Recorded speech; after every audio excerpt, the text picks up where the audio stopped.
পোনপ্ৰথমে সদতিলৈ নমস্কাৰ আগবঢ়াইছোঁ। মোৰ মঞ্চৰ সন্মুখত উপস্থিত থকা কলেজ অফ এডুকেশ্যন বকৰ শ্ৰদ্ধাৰ অধ্যক্ষা মহোদয়া বাইদেউ আৰু মহাবিদ্যালয় পৰিচালনা সমিতিৰ সভাপতি সম্পাদক সৈতে যিখিনি পৰিচালনা সমিতিৰ বিষয়ববীয়া উপস্থিত আছে আৰু লগতে মোৰ মৰমৰ শ্ৰদ্ধাৰ শিক্ষাগুৰুসকল আৰু মোৰ লগৰ সমনীয়া আৰু ভাইটি ভণ্টিসকল, আজি দিনটো আমাৰ কাৰণে বিশেষ আৰু আজিৰ দিনটো অহাকালিৰ পৰা আমাৰ কাৰণে এটা ইতিহাস হৈ যাব, কাৰণ আজিৰ পিছত আমাৰ আনুষ্ঠানিকভাৱে এখন মহাবিদ্যালয়ৰ পৰা আমাক বিদায় দিয়া হ'ল আৰু কেইদিনৰ পিছতে আমাৰ যিহেতু চূড়ান্ত বৰ্ষৰ পৰীক্ষা আছে আৰু পৰীক্ষাৰ পিছত সকলোৱে নিজ নিজ কৰ্মব্যস্ততাত ব্যস্ত হৈ যাব আৰু নিজৰ জীৱনটো আগবঢ়াই লৈ গৈ থাকিব। গতিকে আমি যেতিয়া 2024 চনত প্ৰথম এইখন মহাবিদ্যালয়ত ভৰি দিছিলোঁ, প্ৰথমতে বহু আশা প্ৰত্যাশা মনত লৈ আমি এইখন মহাবিদ্যালয়ত আহিছিলোঁ আৰু এইখন মহাবিদ্যালয়ত আহি পিনে মই 2 বছৰ কটালোঁ আৰু ইয়াতে সুখ দুখৰ পৰা আৰম্ভ কৰি ভাল বেয়া তিতা মিঠা আদি সকলোখিনি অভিজ্ঞতা সম্পন্ন এটি জীৱন উদযাপন কৰিবলৈ সক্ষম হ'লোঁ। আজি যিটো বিদায় আমি ল'বলৈ ওলাইছোঁ, আজি বিদায় লৈ আজি আমি প্ৰথম অৱস্থাত বিদ্যালয়ত থাকোঁতে ক্লাছ 10 অৰ্থাৎ 10মান শ্ৰেণীৰ বিদায় লৈছিলোঁ, দ্বিতীয়বাৰ বিদায় লৈছিলোঁ দুধনৈ মহাবিদ্যালয়ত থাকোঁতে 6ষ্ঠ ষান্মাসিকত আৰু তৃতীয় বিদায় লৈছিলোঁ আমি যেতিয়া বিশ্ববিদ্যালয়ত পঢ়ি আছিলোঁ, তেতিয়া তাত 4ৰ্থ ষান্মাসিকৰ বিদায় আৰু এইটো 4 নম্বৰ শিক্ষা জীৱনৰ বিদায়। গতিকে বিদায় বুলি ক'লে আমাৰ বহুত বেদনাদায়ক শব্দ, গতিকে আমি এইটো বিদায় বুলি নাভাবোঁ, এইটো আচলতে আশীৰ্বাদ বুলিয়ে ভাবি লৈছোঁ, কাৰণ যিকোনো বস্তু আমাৰ যিটো খন্তেকীয়া, গতিকে আমি 2 বছৰ ইয়াতে শিক্ষা লাভ কৰিলোঁ আৰু শিক্ষা লাভ কৰাখিনি আমি জীৱনত যাতে এজন ভাল ব্যক্তি হৈ পিনে আগবঢ়াই লৈ যাব পাৰোঁ, গতিকে আমি প্ৰথমতে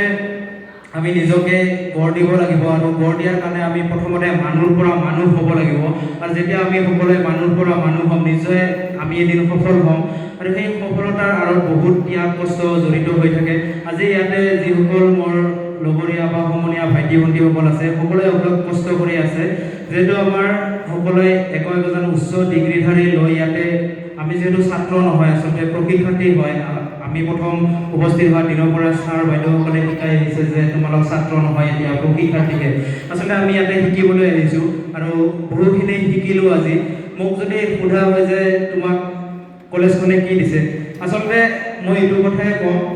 মই সৰুৰ পৰা যিখিনি মই শিক্ষা লাভ কৰিলোঁ, এইখন মহাবিদ্যালয়ত মই যিখিনি শিক্ষা লাভ কৰিলোঁ সেইখিনি আচলতে সকলোতকৈ ওপৰত থাকিব, কাৰণ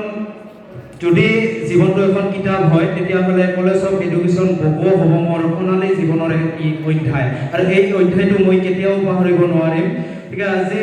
মনটো বেয়া লাগিছে, কাৰণ এই মঞ্চখনত মই বহুকেইবাৰ এইখিনি ঠাইত থিয় হৈ 2-4 আষাৰ বক্তব্য দিব শিকিলোঁ, কাৰণ মই ক্লাছ 6ত যেতিয়া 6ষ্ঠমান শ্ৰেণীত আছিলোঁ, প্ৰথমবাৰৰ মানে এনেকুৱা মঞ্চত মই ভাষণ দিছিলোঁ আৰু তেতিয়া মোক গুৰি ধৰোঁতা আছিলে সেইখন বিদ্যালয়ৰ প্ৰধান শিক্ষক তেতিয়া পবিত্ৰ কলিতা ছাৰ, আৰু সেই কলিতা ছাৰে মোক আগবঢ়াই দিছিলে যে বিষ্ণু তুমি যোৱা ভাষণ দিয়া, আৰু তেখেতে মোক পিছফালৰ পৰা ভাষণৰ প্ৰিয়দাংশ কৈ আছিলে আৰু তেনেকৈ আজি আহি এইখন মঞ্চত মই এনেকৈ ভাষণ দিব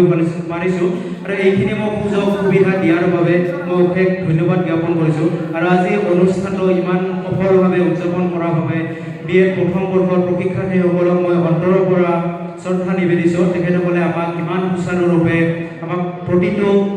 কাম আগবঢ়াই লৈ গৈ আছে। প্ৰথম আৰম্ভণিতে আমাক যেতিয়া সোমাইছিলোঁ তেতিয়া ধুনীয়াকৈ বেচ এটা পিন্ধাই দিছে, সেইটো মোৰ আটাইতকৈ ভাল লাগিছে। সিহঁতৰ আদৰণিৰ পৰা আৰম্ভ কৰি সকলো বস্তু সুচাৰুৰূপে পালন হৈ আহিছে আৰু সিহঁতসকলেও যেতিয়া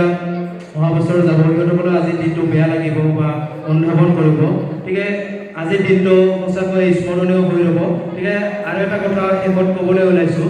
যিহেতু আমি 2 বছৰ একেলগে থাকিলোঁ, মই সহপাঠীসকলে কৈছোঁ সেই অজানিতে আপোনালোকৰ লগত কিবা ভুল ভ্ৰান্তি বা কথা বতৰাৰ অমিল থাকি যাব পাৰে, সেইবিলাক যাতে ধৰি নাথাকি আমি একেলগে আগন্তুক দিনত হাতে হাত ধৰি আগুৱাই যাব পাৰোঁ আৰু সফলতাৰ আকাশ চুমিব পাৰোঁ। এইখিনিয়ে আজি মোৰ ক'বলগীয়া।